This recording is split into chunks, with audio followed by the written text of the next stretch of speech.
요즘 우리나라도 이른바 반려견이 크게 증가하고 있다고 하는데요. 몇 년 전 통계에 의하면 우리나라 반려견 수가 600만 마리가 넘어섰다라고 합니다. 그래서 반려견을 요즘은 이제 가족의 일원으로 여기는 사람도 아주 많아지게 됐는데요. 우리 성도님들 가정도 아마 반려견 가정들이 많이 있을 것 같은데요. 요즘은 길에서 이제 유모차를 끌고 가는 사람을 보다가 깜짝 놀라는 경우가 간혹 있습니다. 유모차에 아기가 아니라 강아지가 타고 있는 것을 보기도 하기 때문이죠.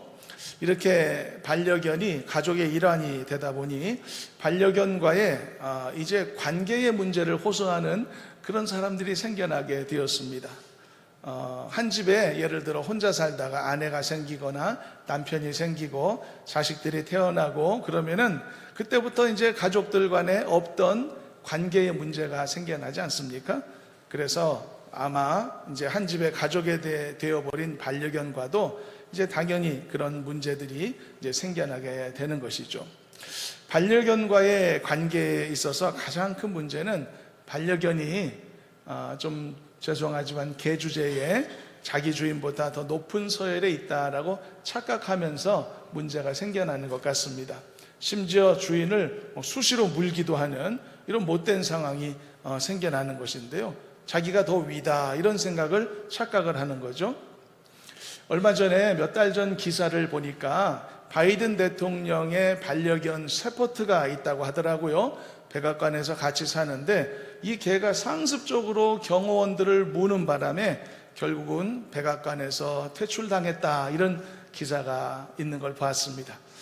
이런 기사까지 우리가 알아야 되나 싶기는 합니다만 주인인 사람을 무는 개는 이거 이제 좀 퇴출되는 게 맞는 것 같습니다.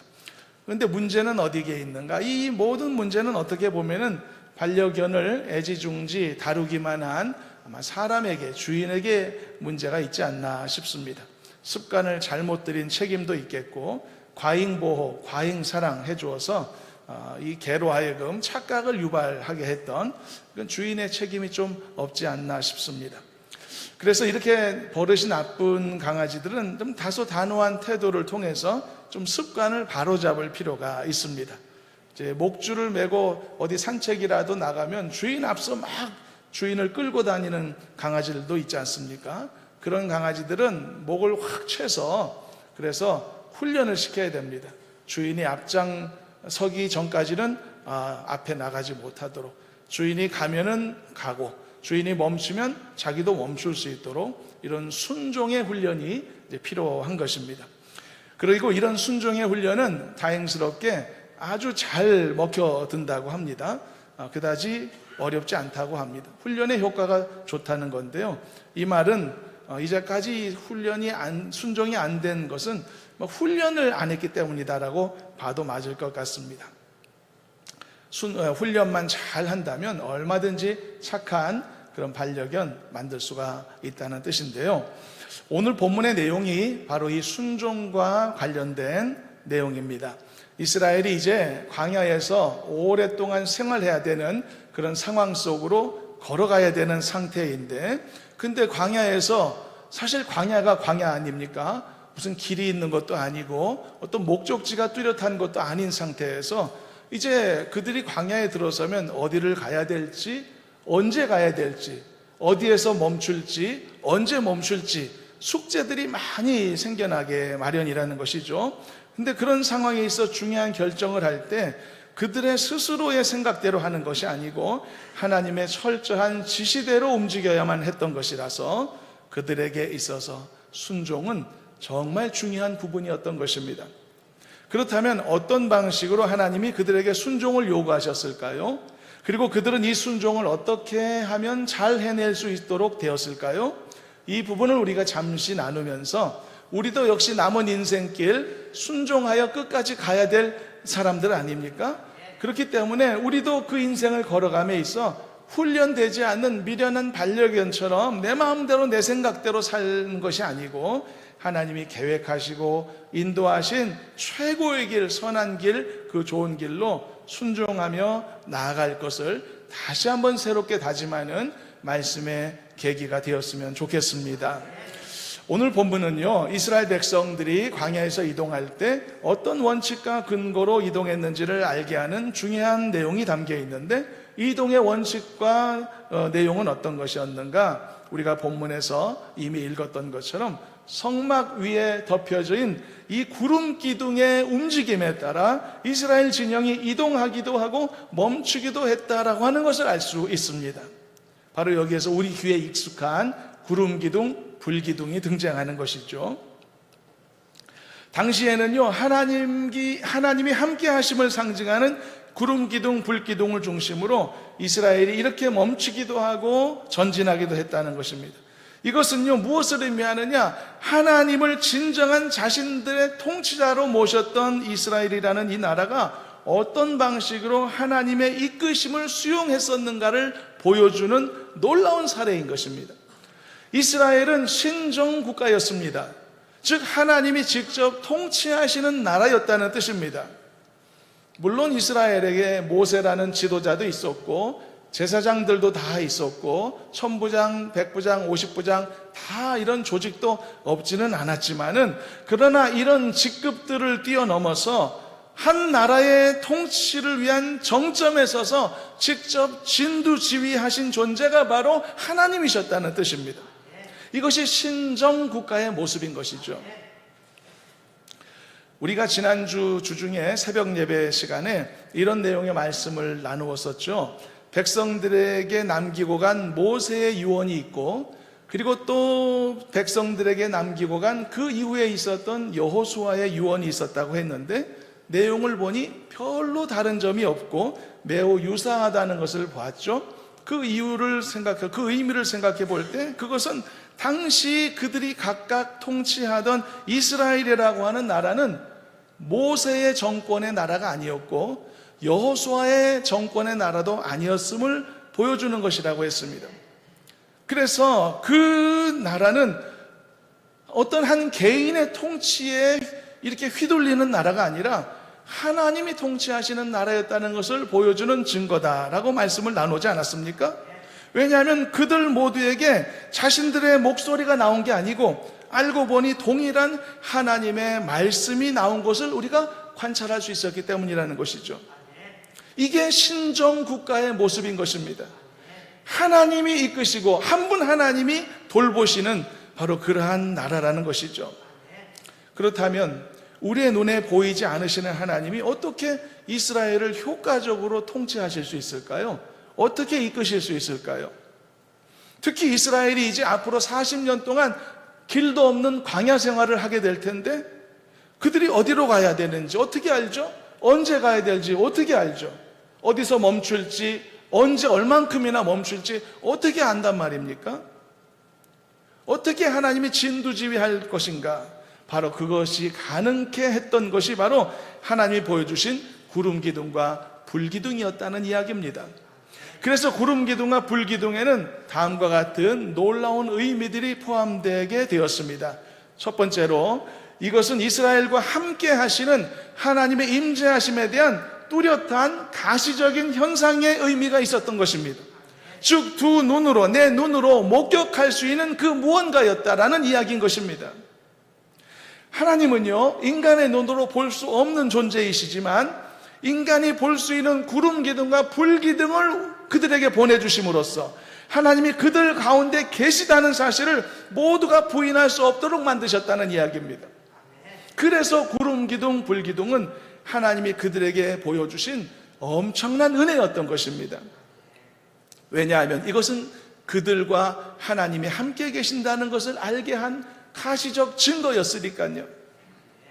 여러분, 그런 점에서 때로는 우리도요, 신앙적인 체험이 큰 유익을 가져다 줄 때가 많습니다. 그러니까 매일 구름기둥, 불기둥을 보면서 광야를 걸었던 이스라엘은 매일 체험적 신앙 속에 살았던 사람들이라는 거죠. 그들에게 있어서 신앙적인 체험은 평생에 한두 번 있을까 말까 이런 사건이 아니었습니다. 매우 드문 일이 아니었습니다. 그들은 사실 매일 체험하는, 매일 목격하며 하루를 그렇게 시작하고 그렇게 하루를 마감했던 아주 특별한 인생을 살았던 사람들이라는 것입니다. 그리고 이러한 종류의 신앙의 체험은 그들에게 매우 큰 유익을 가져다 주었던 것이죠. 그리고 그러한 체험은 우리들에게도 큰 신앙의 유익이 있기 마련인 것입니다. 어떤 사람이요, 갑자기 돈이 급하게 필요했습니다. 이만큼의 액수가 너무 필요했습니다. 이걸 막지 못하면 힘든 상황에 처한 위기에 닥치게 됐습니다. 그러면 어떻게 되겠습니까? 절박한 마음으로 하나님 앞에 기도하게 되겠죠? 근데 정말 이 돈이 필요한 마지막 날에 내가 필요했던 정확한 액수의 돈이 나에게 주어지게 됐습니다. 그렇다면 어떻게 생각하겠습니까? 이건 누가 봐도 기도응답이구나, 누가 봐도 하나님이 베푸신 기적의 은혜구나 라고 생각하지 않겠습니까? 채워주시는 것도 그것도 감사하지만, 그런데 정확히 필요한 만큼만 공급하시는 것을 나로 하여금 알게 만드셨으니 그게 하나님이 하신 일이라는 것을 얼마나 자세하게 보여주는 것일까요?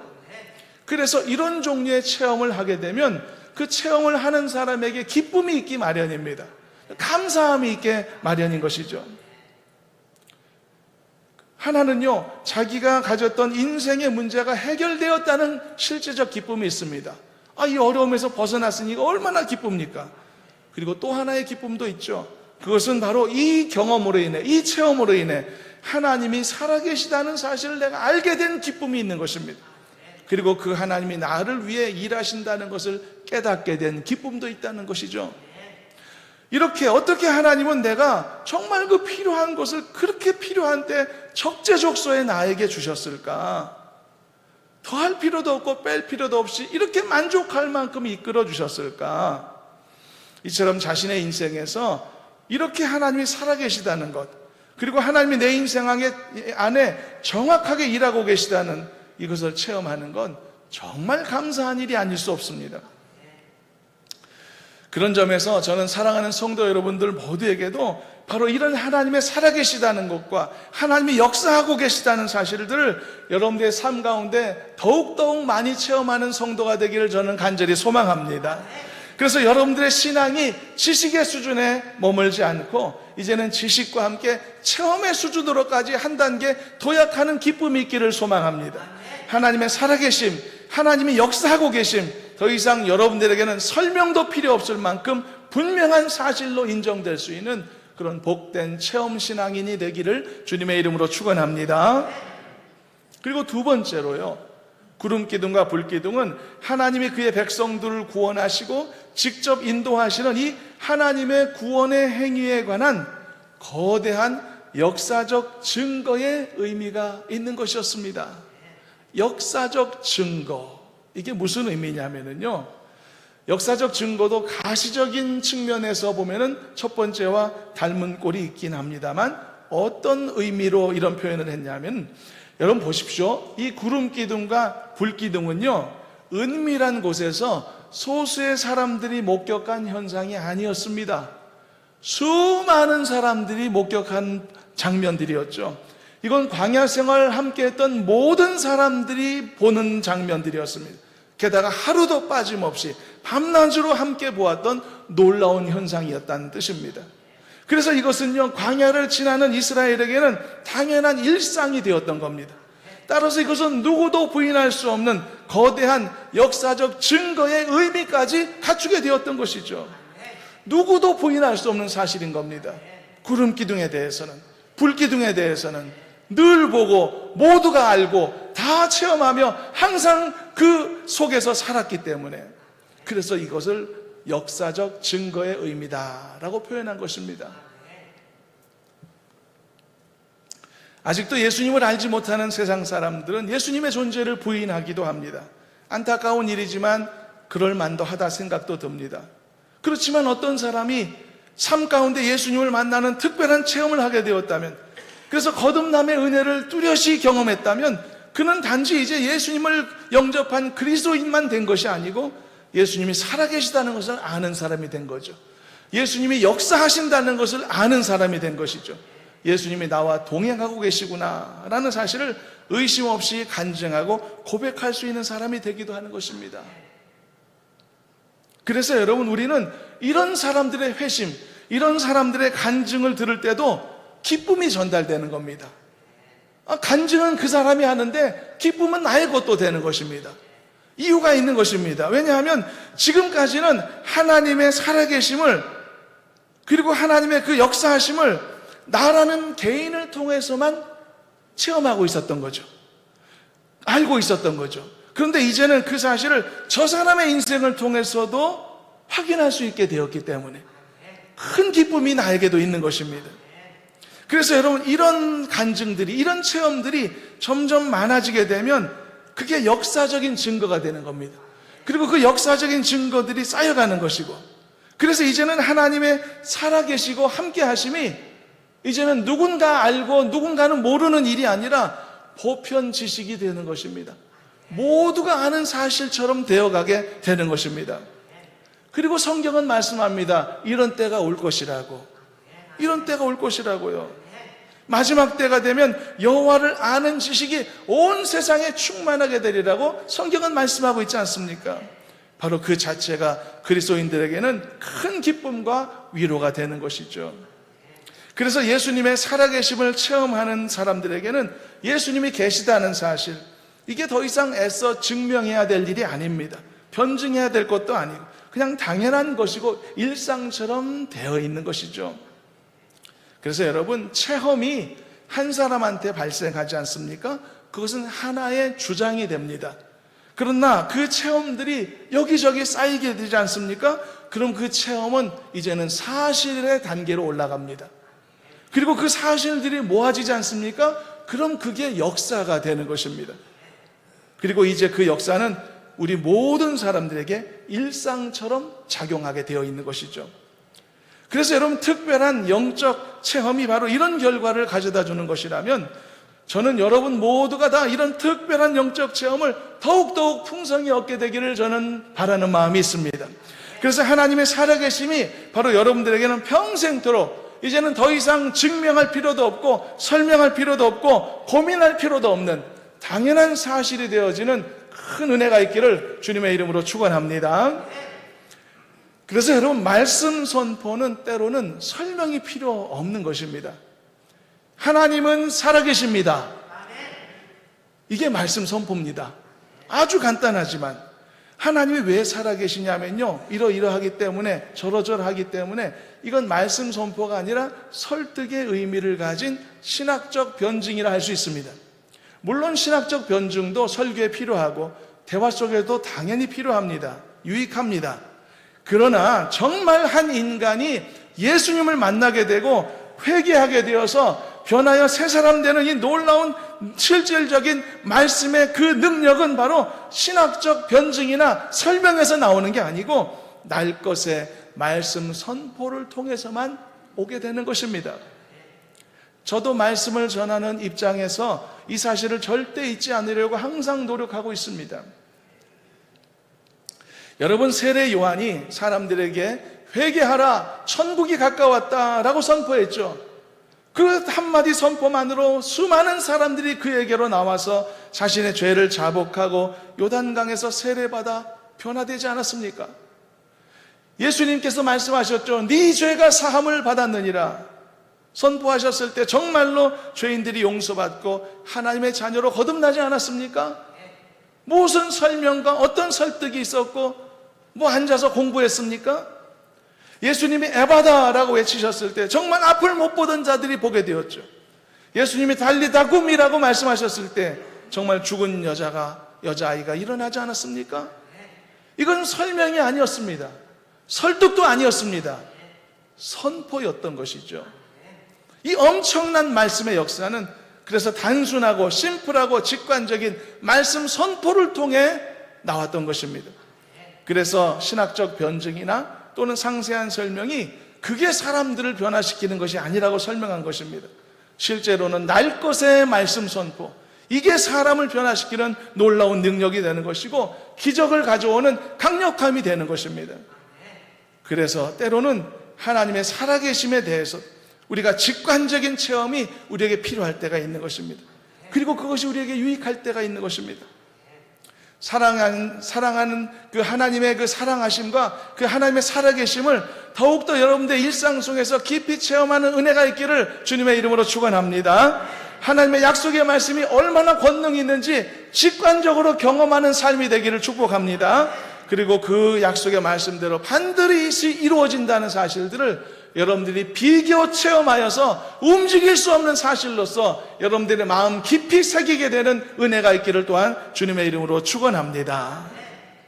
세 번째로 구름기둥과 불기둥은 이스라엘을 향한 하나님의 사랑이 얼마나 구체적이고 귀한가를 알려주는 의미도 있습니다. 그러니까 구름기둥, 불기둥은 사랑의 증거다라는 뜻입니다. 하나님은 세심하게 이스라엘을 이끌어 주셨습니다. 언제 떠나야 될지를 알리셨고, 언제 멈춰야 될지도 알리셨고, 어디로 가야 될지, 언제까지 머물러야 할지도 알려주셨습니다. 또한 구름기둥, 불기둥은 이렇게 하나님의 인도하시는 길과 방향만 알려주신 게 아니라 어떤 사람들은 이렇게 은혜롭게 해석도 합니다. 그것은 낮에는 이 광야의 뜨거운 햇빛으로부터 이스라엘을 보호하시기 위해서였던 것이고, 밤에는 광야의 추위와 위험으로부터 이스라엘을 돌보시기 위해서였던 것이다라고요. 바로 이러한 하나님의 세심하신 돌보심이 있었기 때문에 그들이 광야라는 길도 없고 이 위험한 이 40년의 생활을 거치면서도 그래도 안전하게 통과할 수가 있었던 것입니다. 이런 하나님의 세심하신 사랑과 배려하심이 여러분 오늘날 우리들에게도 항상 주어져 있다는 사실, 그것이 늘 우리 곁에 가까이 있다는 것을 잊지 않는 성도가 되시기를 간절히 소망합니다. 우리의 고단한 삶이, 우리의 힘든 삶이 있을 수 있지만 그 삶에도 하나님은 항상 필요에 따라 구름기둥, 불기둥, 도움의 손길을 베푸신다는 것을 잊지 않고 살아가시기를 당부합니다. 그래서 어려움을 이겨낼 수 있도록 여러분들에게 힘을 주실 것이고 필요한 지혜로 덧입혀 주실 줄로 믿습니다. 그런데 여기서 한 가지 큰 도전을 나누고 이 부분을 오늘의 말씀의 주제로 삼으려고 하는데요. 바로 이런 하나님의 이끄심, 이 엄청난 인도하심 앞에서 우리에게 정말 중요한 것이 한 가지가 있습니다. 그것은요, 완벽한 순종입니다. 완벽한 순종, 정말 중요합니다. 오늘 본문 속에는요, 하나님께서 구름기둥으로 이스라엘을 인도하시는 모습도 볼 수 있지만 사실 우리가 더 은혜롭게 봐야 될 부분은 따로 있습니다. 그것은 이스라엘이 이 하나님의 인도하심에 완벽하게 순종하는 모습이 수없이 그려져 있기 때문이죠. 사실 오늘 본문 내용 전체가요, 하나님이 구름기둥, 불기둥으로 인도하셨다 이 사실을 강조하고 있는 게 아닙니다. 오히려 이스라엘 백성들이 이 하나님의 인도하심에 어떻게 완벽하고 철저하게 순종했느냐를 지금 보여주고 있는 말씀인 것이죠. 그래서 이 사실이 오늘 우리가 읽은 본문 전체를 흘러가고 있기 때문에 다시 한번 본문을 처음부터 읽어 내려가면 좋겠는데요. 이제 읽어 내려가면서 이것을 오늘 말씀의 도전으로 삼기를 바라고, 이제는 아까처럼 구름기둥, 불기둥만 보지 마시고 이것을 순종이라는 관점에서 어떻게 이 말씀을 새롭게 볼 수 있는지를 생각하며 함께 한번 읽어보시도록 하겠습니다. 15절부터 23절 본문을 다 같이 우리 함께 합독해 나갑니다. 성막을 세운 날에 구름이 성막 곧 증거의 성막을 덮었고 저녁이 되면 성막 위에 불 모양 같은 것이 나타나서 아침까지 이르렀으되 항상 그러하여 낮에는 구름이 그것을 덮었고 밤이면 불 모양이 있었는데 구름이 성막에서 떠오르는 때에는 이스라엘 자손이 곧 행진하였고 구름이 머무르는 곳에 이스라엘 자손이 진을 쳤으니 이스라엘 자손이 여호와의 명령을 따라 행진하였고 여호와의 명령을 따라 진을 쳤으며 구름이 성막 위에 머무는 동안에는 그들이 진영에 머물렀고 구름이 성막 위에 머무는 날이 오를 때에는 이스라엘 자손이 여호와의 명령을 지켜 행진하지 아니하였으며 혹시 구름이 성막 위에 머무는 날이 적을 때에도 그들이 다만 여호와의 명령을 따라 진행해 머물고 여호와의 명령을 따라 행진하였으며 혹시 구름이 저녁부터 아침까지 있다가 아침에 그 구름이 떠오를 때에는 그들이 행진하였고 구름이 밤낮 있다가 떠오르면 곧 행진하였으며 이틀이든지 한 달이든지 1년이든지 구름이 성막 위에 머물러 있을 동안에는 이스라엘 자손이 진영에 머물고 행진하니 아니하다가 떠오르면 행진하였으니 곧 그들이 여호와의 명령을 따라 진을 치며 여호와의 명령을 따라 행진하고 또 모세를 통하여 이르신 여호와의 명령을 따라 여호와의 직임을 지켰더라. 할렐루야. 이 말씀의 내용이 뭐라고 생각하십니까? 뭘 말하고자 한다고 생각하십니까? 주제가 뭔 것 같습니까? 자세히 보시면 이 말씀은 구름 기둥과 불 기둥이라는 놀라운 기적에 초점을 맞추고 있는 게 아닙니다. 이 말씀은 이스라엘 백성들이 여호와의 명령에 따랐다는 사실에 초점을 맞추고 있는 것입니다. 이 짧은 본문 속에서 이스라엘이 여호와의 명령을 따랐다는 표현이 얼마나 반복적으로 등장하는지 보시길 바랍니다. 구름 기둥과 불 기둥이 중요한 게 아니라 그들이 여호와의 명령에 따라 순종했다는 사실이 중요했던 것입니다. 기적이나 표적이 중요한 게 아니라 그것을 목격하고 체험한 사람들의 회심과 변화가 중요했던 것입니다. 그래서 구름 기둥과 불 기둥 그 자체가 기적이 아니고 그들이 순종했다는 모습, 순종한 모습 자체가 기적이었던 것입니다. 그래서 이 사실이 방금 읽은 본문에 명확히 드러나지 않습니까? 얼마나 자주 반복합니까? 구름이 성막 위에서 떠오른 때는 이스라엘 자손이 행진하였다라고 17절에서 말하죠. 구름이 머무르는 곳에는 이스라엘 자손이 또 진쳤다고 말하죠.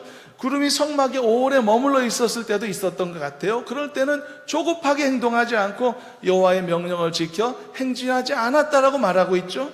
반대로 성막 위에 구름이 오래 머물지 않고 생각보다 빨리 움직이는 경우도 있었단 말이죠. 그럴 때는 좀 지치고 피곤해서 좀 더 있고 싶은데 이러지 않고 바로 다만 여호와의 명령을 따라 행진했다라고 말하고 있죠.